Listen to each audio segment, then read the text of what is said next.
Have you ever whispered to yourself, "I'm fine," when something deep within was quietly breaking? We live in a world that teaches us to smile when we want to cry, to keep going when our soul begs us to pause. The pain is there, soft, persistent, echoing in the silence of our sleepless nights. But we bury it beneath tasks, distractions, and the practiced lines of, "I'm okay." But what if this denial isn't strength, but a subtle form of self-abandonment?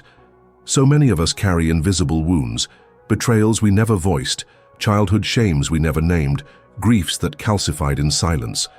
We grow up learning that pain is weakness, that to feel deeply is dangerous, and that to be loved we must always be pleasant, composed, undisturbed. But in doing so, we become strangers to ourselves. This is the first emotional mistake that keeps us from healing. We deny the very pain that longs to free us. The unconscious mind doesn't forget what the conscious mind tries to ignore. Every ignored sorrow becomes a knot in the body, a weight in the chest, a pattern that repeats in our relationships. We pretend we've moved on, but the wound, unseen, still bleeds, slowly, silently. In Jungian psychology, this avoidance is a shadow. What we refuse to feel becomes what secretly controls us. And as long as we exile our sadness, our anger, our confusion, we remain fragmented. Imagine trying to hold back a storm with your bare hands. That's what denying pain is like.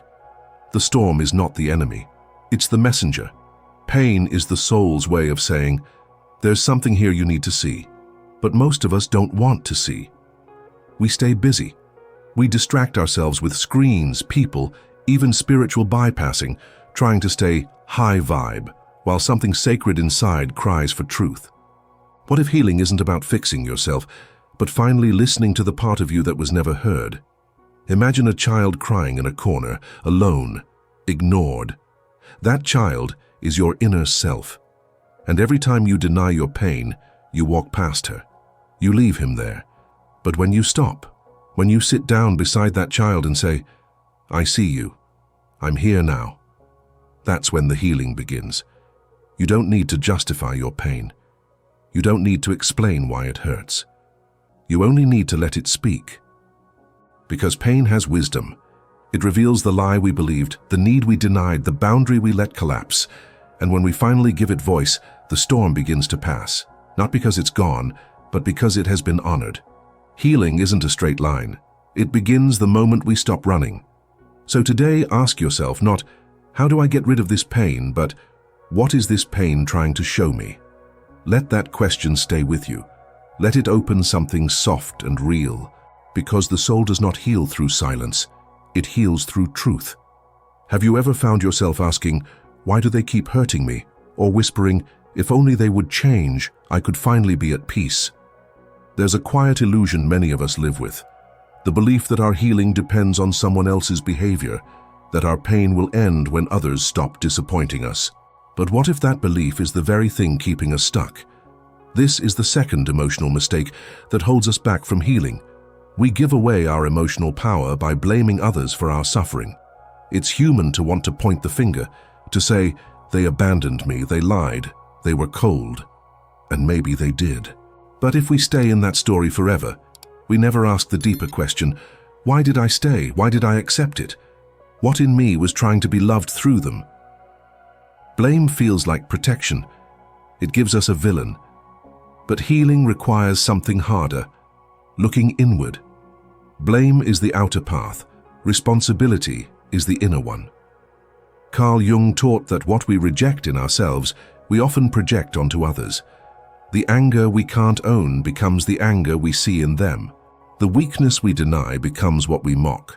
Every judgment is a mirror. When we're trapped in blame, we become powerless. We wait, we hope, we demand. We replay scenes in our mind, rewriting what they should have said, what they should have done.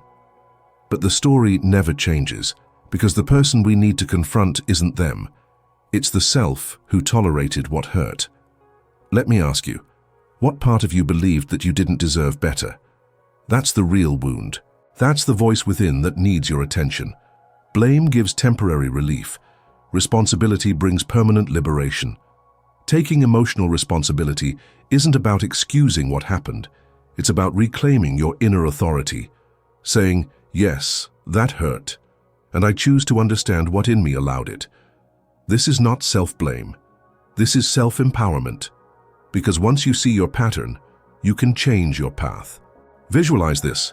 You're holding a mirror, but instead of seeing your reflection, you only see the faces of those who hurt you. One by one, you wipe the glass clean. And as you do, your own eyes begin to appear. You were there all along, and now you are choosing to return to yourself. So today, instead of asking, "Why did they hurt me?" ask, "What part of me needs to be protected, loved, and no longer abandoned by me?" This is how the healing begins, not by controlling others, but by deeply honoring yourself. Have you ever loved someone so deeply that you lost yourself in the process? There's a kind of ache that doesn't come from heartbreak, but from forgetting who you were before you gave everything away. We often call it love, but sometimes it's not love at all. It's fear of being alone. It's the craving to be needed. It's the quiet desperation to feel seen, even if it means shrinking who we are. This is the third emotional mistake that keeps us from healing. We confuse emotional dependency with love. Real love is spacious. It allows room for truth, for freedom, for growth. But dependency, it clings. It says, "Without you, I am nothing." In childhood, love often came with conditions. Be good, be quiet, be useful, don't need too much. We learn to earn affection by pleasing, performing, or disappearing. And so, as adults, we repeat this pattern, mistaking attachment for connection. We think, if they stay, I'm worthy. If they leave, I'm broken. But love is not something to be earned. It is something to be shared. Dependency speaks from a wound that says, "I don't know how to hold myself, so I need you to do it for me." But what happens when that person leaves, changes, or simply can't meet you where you are? You collapse. Because your center was never truly yours, it lived in someone else. In Jungian terms, this is the anima and animus in distortion, the inner feminine or masculine seeking wholeness not within, but through external merging. And what begins as romance quickly becomes a repetition of abandonment. Imagine trying to drink from an empty cup. That's what it's like to seek love while disconnected from your own essence. Here's the truth that often hurts before it heals. If you lose yourself in love, it wasn't love, it was longing. There's nothing wrong with needing others. We are wired for connection. But when our self-worth depends on another's presence, we have stepped outside of our own soul.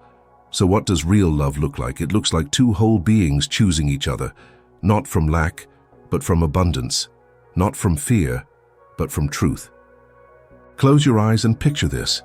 A garden you've been watering for everyone else. The soil is dry, your hands are tired. One day you sit down beside it and whisper, "What about me?" That's the beginning of sacred self-love. Because before we can love anyone fully, we must return to the place within that feels worthy of love even in silence, even when no one is watching, choosing, or praising. So today ask yourself, is this love I'm feeling, or is it my need not to be alone? Am I reaching for them, or abandoning myself in the process? And most of all, what would it feel like to be loved without needing to disappear? That question is the doorway back home. Have you ever felt terrified of your own silence? The house goes quiet, the phone doesn't ring, the distractions fade, and suddenly you're face to face with yourself. And it's not peace you feel, it's panic. This is the fourth emotional mistake that keeps us from healing. We fear solitude instead of embracing it as the medicine it truly is. Most of us have been taught that being alone is a problem to solve. We associate it with failure, with being unwanted, unworthy, unloved. But solitude, true solitude, is not loneliness. It is sacred space. Loneliness is the ache for connection. Solitude is the rediscovery of your own voice. But why do we run from it? Because silence has a way of revealing everything we've tried to avoid. The buried grief, the echo of words never said, the hunger for meaning. And when we've spent years building a life around other people's expectations, solitude feels like standing in a room with a stranger, and that stranger is ourselves. We scroll, we call, we fill our calendars, anything to not feel that space. But the soul does not speak in noise, it speaks in whispers. And those whispers can only be heard in stillness. Jung knew this well. The journey of individuation, the process of becoming whole, requires retreating from the collective noise, not forever, but long enough to hear your own truth. Imagine this. You're walking through a dense forest. You've been lost in the trees, following the paths made by others. Then, one day, you stop. You sit beside a stream, and for the first time, you listen, not to the world, but to the quiet murmur within. That is solitude. That is the beginning of coming home. It's in this silence that the real questions rise. Who am I without the roles I play? What do I truly want when no one is watching? What pain have I been carrying beneath all this noise? And here's the miracle. The answers don't come all at once, they unfold gently, slowly, like dawn breaking over a long night. In solitude, we learn to become our own companion, our own witness, our own comfort. Yes, it can feel lonely at first, because the parts of you that you've neglected will finally come forward, but they come not to haunt you, they come to be held. Solitude is where the shadow begins to speak, not to scare you, but to be seen. And once seen, it no longer controls you from the dark. So instead of asking, how do I avoid being alone? Ask, what truth might I find in this quiet? You may discover a self you forgot existed, one who is wiser, softer, deeper than you remembered. And from that place, your true healing begins. Have you ever looked in the mirror and wondered, who am I really beneath all of this? There's a face we show the world, polished, composed, agreeable. It smiles at strangers, nods in meetings, says yes when it wants to scream no. This is the persona, the mask we wear to belong, to be accepted, to feel safe. But beneath that mask is someone else entirely, and that someone is longing to breathe. This is the fifth emotional mistake that keeps us from healing. We cling to the persona while silencing the voice of our true self. The persona is not inherently bad. It was born to help us navigate society, to be loved by parents, to fit in at school, to survive in a world that often rewards conformity over authenticity. But over time, the mask becomes a prison. We forget where the performance ends and the truth begins. We become so good at being who others want us to be that we lose sight of what we want, what we feel, what we truly need. And the cost? Exhaustion, disconnection, a haunting emptiness that no success, no compliment, no relationship can ever seem to fill. Jung saw the persona as necessary, but dangerous when mistaken for the self, because behind the persona lives the soul, and the soul does not play roles. It wants to be real. Imagine this. You've been living inside a house with every window painted shut. On the outside it looks perfect, neat, clean, admired. But inside, the air is thin, the light barely touches the walls, and your true self is curled up in a corner, waiting for the day you'll remember her. That day can be today, but it starts with courage. The courage to disappoint others in order to be honest with yourself. The courage to say, I don't know who I am without this role, but I'm willing to find out. Because healing doesn't happen inside the mask. Healing happens the moment we take it off. You might feel naked at first, unprotected, vulnerable, but that's only because the persona was a shield, and behind every shield is a wound that needs your love. The voice you've silenced, the one that whispers in the quiet that says, this doesn't feel right, or there's more to me than this. That is the voice of your soul. And every time you ignore it to maintain an image, a part of you dies a little. But when you listen, truly listen, that voice becomes a guide, a compass, a lifeline back to your essence. So ask yourself now, what part of me have I been hiding just to be liked? What truth have I silenced for the sake of peace that wasn't even real? And what would happen if just for today I stopped pretending? You don't need to be perfect. You need to be real. And when you choose truth over performance, something remarkable happens. You stop seeking belonging and you begin to belong to yourself. Have you ever caught yourself reacting in ways that surprised you, even scared you? A burst of anger, a flash of jealousy, a quiet resentment that simmers beneath your smile. You push it down, apologize, tell yourself, that's not who I am. But what if it is? What if that part of you is not a mistake but a message? This is the sixth emotional mistake that blocks our healing. We avoid the shadow instead of integrating it. The shadow is everything we've learned to reject about ourselves, our rage, our selfishness, our fears, our vulnerability. Not because they are wrong, but because somewhere along the way, we were told they were unacceptable. So we buried them. We became the good girl, the nice guy, the helper, the strong one. But in burying our shadow, we also buried our power, our voice, our truth. Jung saw the shadow not as evil, but as unconscious. What we suppress, we don't eliminate, we project. It shows up in our triggers, our relationships, our repeated patterns. The people we dislike most often reflect the traits we refuse to see in ourselves. The things that disturb us often reveal the parts of us we've exiled. Avoiding the shadow doesn't protect us. It fragments us. It keeps us locked in shame, in repetition, in roles that feel safe but suffocating. But when we bring the shadow to light, when we name it, feel it, witness it without judgment, something sacred happens. It softens, it transforms, it becomes an ally. Imagine your shadow as a child, locked in a basement for years. Ignored, feared, blamed. One day, you finally open the door. At first they scream, they rage, but you stay. You listen, and slowly, they begin to trust you. Because you didn't run, you didn't reject. That's what shadow work is.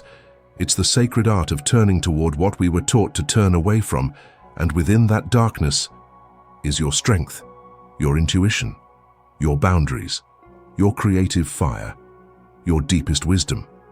You're not broken because you have darkness. You are broken when you pretend to be all light.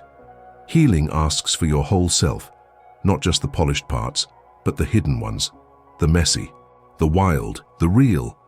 So ask yourself, what part of me have I judged as unlovable? What feelings do I try hardest to avoid? And what might happen if, instead of pushing them away, I invited them to speak? Remember this, the shadow isn't your enemy, it's your unlived life. And when you dare to bring it home, you don't become darker, you become whole. Have you ever wondered why, despite all your efforts, your pain keeps returning? You read the books, you meditate, you say the affirmations. You do everything right, but deep inside the same ache lingers, the same emptiness, the same quiet despair. This is the seventh emotional mistake that keeps us from truly healing. We expect change without changing. We want peace, but we're unwilling to sit with discomfort.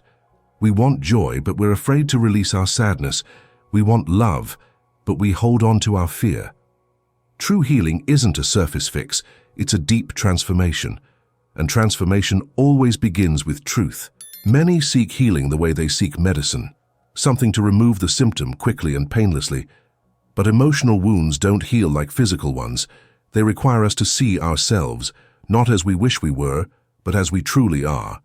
And that requires radical honesty, not blame, not guilt, but courageous self-awareness. Transformation means looking at your patterns, not just the ones that hurt you, but the ones you unconsciously created. It means asking, what do I keep choosing that keeps choosing my suffering? And then letting it go, even if it's familiar, even if it once protected you. Because healing doesn't come from adding more, it comes from releasing what no longer serves your truth. Imagine carrying a heavy backpack filled with stones. Each stone is a story, a belief, a memory that no longer belongs to you. You've carried it for so long, you forgot what it feels like to stand tall.